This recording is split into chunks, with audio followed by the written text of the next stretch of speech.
Hello, class, and welcome back to Lesson 7 on sound. In our first lecture, we looked at some of the history of sound, and we talked about the ways that sound has evolved technologically over the history of cinema, how it's become much more complex and sophisticated, multi-track, how sound has gone from being strictly recorded on stage to being recorded in post-production and then synchronized to the visuals. So today we're going to look at what kinds of sound exactly are synchronized to visuals. Well, there's three separate components, and that's what we're going to cover. So before we move on, I just wanted to kind of make a side note that sound can be difficult to study because we're used to sounds being in the backgrounds for the most part of life and the movies. We don't notice sound so much. It's designed to not be noticed. And it's also harder to pause and isolate a sound for analysis the way that we can with one film frame, right, or with a string of frames. But we can still study it. We can still analyze it. And recognize that sound can be very powerful to the overall experience of visual storytelling, even while being virtually unnoticeable. So that's why it's important to learn how to listen to films just like we've learned how to watch them. Okay, so what are those three components of sound we talked about? Well, the three components of sound are dialogue, sound effects, and music. And of course, Jaws is famous for its music, also for some of its dialogue, and sound effects. So Jaws is one of the sort of touchstones for sound in cinema. And if you haven't seen it, you definitely should because it's an amazing movie. So, three components of film sound. Let's start with dialogue. It's the one that we're probably most familiar with, along with maybe music, because it's such a predominant feature of sound in movies and especially television. So since synchronous sound became a feature of the movies, which we said happened around the late 1920s in Lecture 1, two primary kinds of dialogue have been employed. Speech, the most prominent, is delivered by characters on screen, usually in conversation with one another. And then we can also think of voiceover narration as being a kind of dialogue. And that's typically provided by an omniscient, detached narrator or by a character in the story, usually reflecting back on the events on screen. So some famous voiceovers include The Shawshank Redemption, where Morgan Freeman kind of narrates the life of himself and his buddy Tim Robbins over the course of being in prison. And then Goodfellas, where the criminal and later his girlfriend/wife describe what life is like in the mafia. Voiceover narration is not as predominant as speech, but it still is an important tool in the sound toolkit. Okay, what are some functions of dialogue? Dialogue forwards the narrative, giving voice to the character's aspirations, thoughts, and emotion, and often making conflicts among the characters evident. So we can tie this back to our lesson on narrative, right? Narratives are stories about characters who have aspirations, i.e. goals and desires, and who encounter conflict as they pursue them. So dialogue is one of the tools of storytelling, along with visuals and action, that allows for these types of narratives. Dialogue plays an important role in establishing character. It can be used to emphasize setting, the character's cultural background, age, class, education, and so on. So at the basic sound level, there are four qualities of the human voice that invest words with depth. We probably haven't thought about this as much. Volume, pitch, speech characteristics, and acoustic qualities. And those were very important in a movie like My Dinner with Andre, which was all dialogue. Volume. Volume reflects the level and type of a person's engagement with her surroundings. Generally, the volume of dialogue suggests the emotional vigor, right? How somebody's feeling. Consider Marlon Brando's famous impassioned cry of Stella from A Streetcar Named Desire, right? His tortured desire as he stands below and cries after the object of his passion. Then there's pitch. The sound's pitch refer to its frequency or its position on a musical scale. In music, the lowest or deepest pitch is bass, and the highest pitch is soprano. And we know that pitch is often associated with character too. So Darth Vader's deep voice, for example, signifies villainy, whereas a high-pitched voice might signify a comic character. Speech characteristics. The way that a character speaks does more to define his or her individual persona than perhaps any other characteristic of the human voice. And this is why actors spend so much time getting this right, especially if they're playing a character from a specific region or a real-life character who's spoken a certain way that we're all familiar with. So they'll try to get the accent right, the dialect, maybe if they're from Boston or from New Orleans, diction, how they speak, right, the words they choose, and then vocal tics. Do they have a stutter? Do they repeat certain words and phrases? Whatever it is. So all of these, we can think about this when we write dialogue too, help convey character. And then finally, acoustic qualities. Manipulating the acoustic quality of the human voice can help filmmakers convey perspective and details about the surrounding environment. The way voices sound can suggest the distance between characters, or the mood, the aura, or the atmosphere of a place. The quality of a sound's movement through space can help us define how big that space is or how small it is.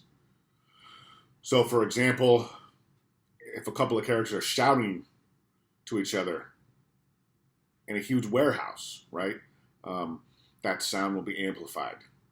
Or if a character is whispering inside of a coffin because she's just been buried alive, right? So manipulating acoustic qualities, and a lot of this is done in post-production to really get the subtleties of it, is another important element of dialogue.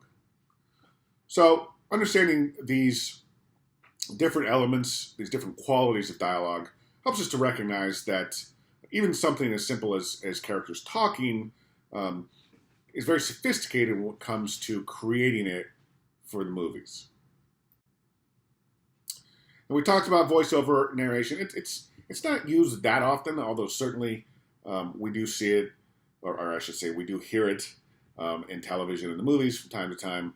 It was an essential part of certain genres like film noir, where characters would sort of narrate the tough times that they were facing in their hard-boiled life.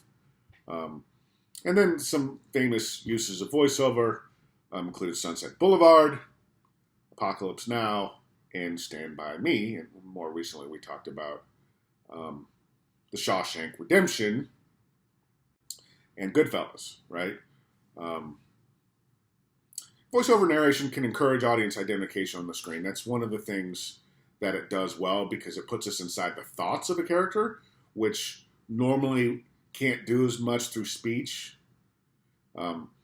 It's more like you would read a character's inner narration in a novel, right? Plus, they give us a strong point of view because they function as a character's mediation on past events, maybe telling you what happened, slowly revealing a mystery, or perhaps telling you how they feel, that they regret something terribly, or that they feel very nostalgic about a certain time. So voiceover does have its place. It's not used very often because the sort of cardinal rule of visual storytelling is show, don't tell, right? Movies and TV should be told mostly through action and visuals and then dialogue.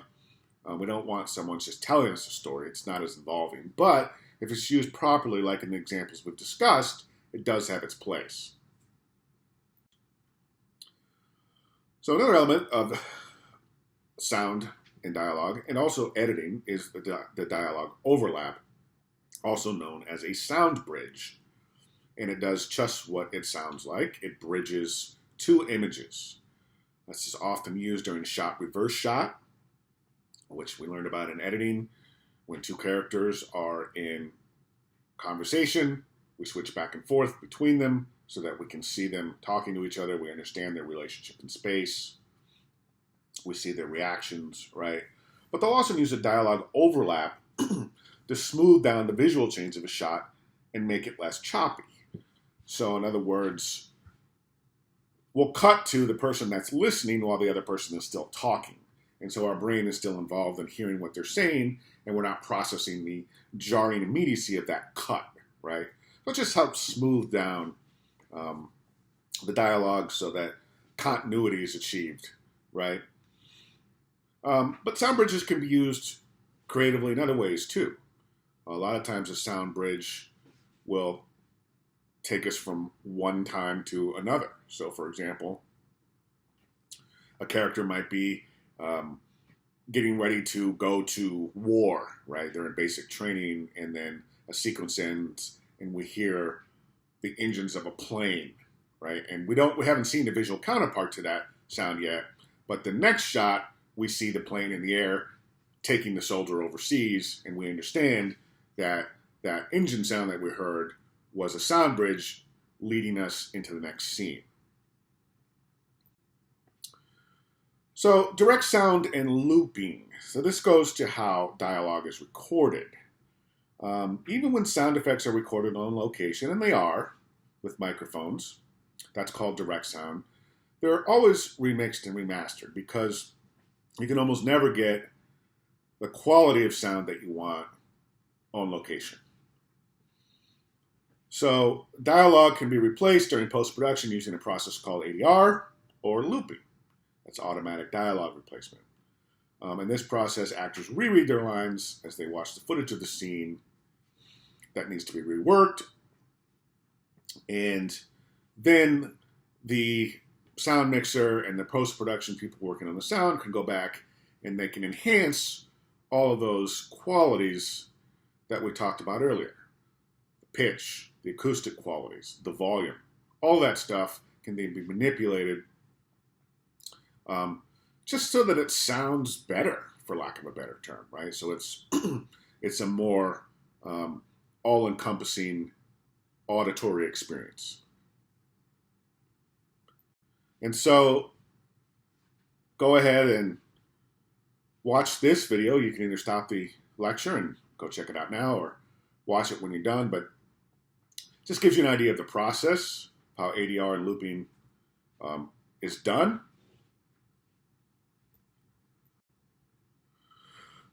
Okay, let's move on and talk about the next major element of movie sound, and that is sound effects. Sound effects are the sounds, any sounds really that are not speech, dialogue, and not music, heard as part of the action and physical environment on screen. And of course, those include specific actions in a scene, such as footsteps, the rumble of a spaceship, explosion, the roar of a dragon, or the sound of a kiss, sort of the major sound elements of the scene. But they also include ambient sound, sometimes considered a different category, because ambient sound is really background sound. You know, the wind blowing, for example, through the trees, or some rain, the sounds of distant traffic as the character looks out the window, something like that. So they're all sound effects, but sound effects and ambient sound can also be considered two different categories. And, as we all know, sound effects play an important role shaping the audience's understanding of space and in characterizing an environment, especially in movies that have sounds that don't correspond to the real world. So, for example, science fiction or fantasy or horror with some kind of monster, right? These are all sounds that the filmmakers have to invent because they don't exist. So sound effects can define a location, they can lend mood, they can portray the environment's impact on characters or the character's impact on an environment, right? So we talked about how some of those sound effects have to be invented, have to be imagined. And sound effects are seldom, even for those that aren't invented or imagined, they're seldom recordings of the actual events the audience is being shown. Again, it's just really hard to get the exact sound you want, to have it synchronized perfectly, to have it have all the characteristics of sound. So almost all sound effects in a contemporary film are the result of post-production manipulation. And the people who manipulate and create a lot of those sounds are called Foley artists. Basically, they will take regular materials, play around with them until they get a sound that they think is what the image would sound like, and then they record the sound, and then it gets overlaid into the movie on a track. So an example would be the Foley artists in Lord of the Rings, right? They had to come up with all kinds of different sounds for all the different creatures and monsters and weapons and magic and everything. So go ahead and watch this brief video that looks at, it's pretty fun, looks at these guys coming up with sound effects and then using them in the movie. Okay, so our third major category of sound is music. As we know, most narrative films rely on music to engage the audience. Yet, the same music threatens to make the artificiality of films obvious, especially if the music is not a part of a story world. For example, if it's not a character listening to the radio or going to the opera, right? Because film music, the score is not in the world of the film itself. So it calls our attention to the fact that we're watching a movie. When, as we know, filmmakers are going for continuity. They want us to get lost in the experience of the movie and not think about its artificiality. So the composer's charge is usually to add soundtrack music that complements the imagery on screen without calling too much attention to itself.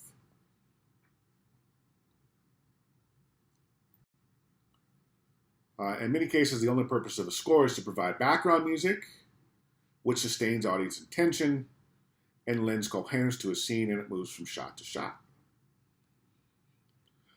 But like other elements of a film, music can establish motifs and parallels, and it can evolve with narrative context. So we talked about Jaws and the dun-dun-dun famous motif of the shark, right? So that whenever we heard that, maybe even only subconsciously, we recognize there's danger.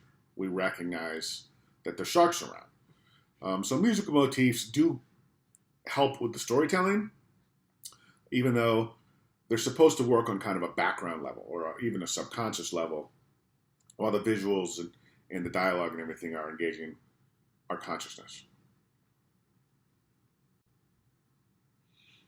Film music, like other elements of sound, defines character.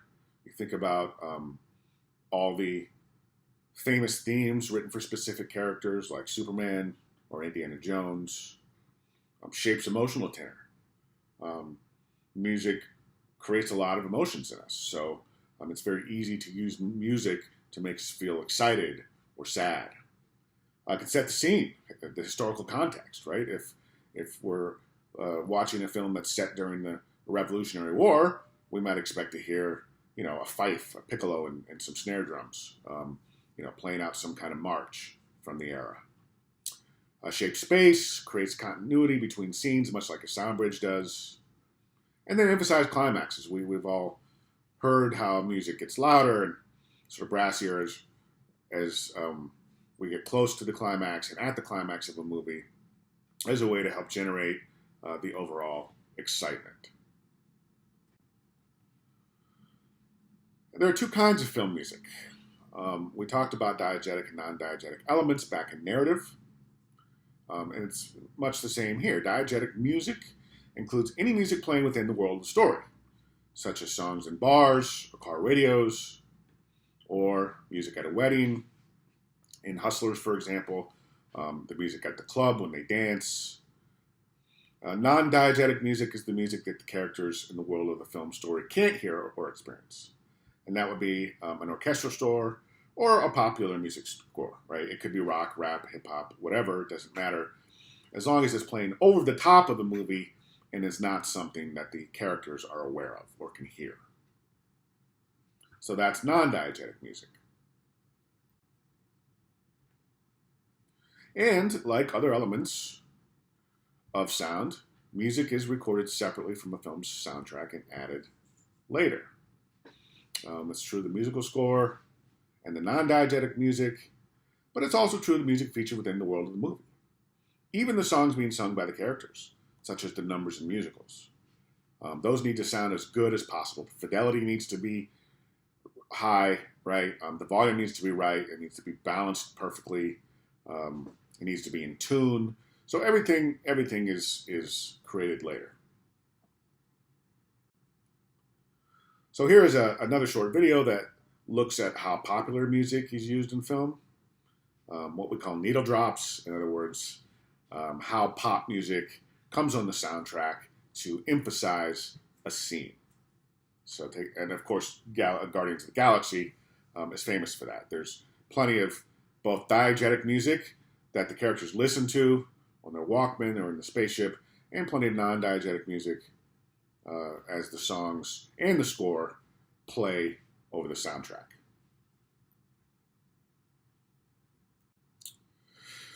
And the production of movie music involves 5 distinct steps. Spotting, during which the composer consults with the filmmakers to determine where in the film music is needed. Preparation of a cue sheet, which contains a detailed description of each scene's action, requiring music plus the exact timing to the second of that action. So it's a very sophisticated and complex job that the movie composer has. And then once they have the cue sheet and a video of the film, they go ahead and write the score. So go ahead and watch this video, linked to the site, in which James Horner talks about scoring Star Trek II, The Wrath of Khan, which I happen to think is one of the all-time great movie scores. So he gives some good insight into how he created music for the movie. Then, once the music has been composed, the next step is performance and recording of the score on a soundstage, while the film is being projected on a large screen so that the conductor and the musicians can see what they're timing their music to. The final stage is the process of mixing, which is the blending the various soundtracks, effects, music, dialogue, etc. And here in our final slide for this lecture is a photo of the score being recorded by Howard Shore, who also wrote the music, and he's conducting it too, for the Fellowship of the Ring. So go on now and watch the third and final lecture for Lesson 7, Sound.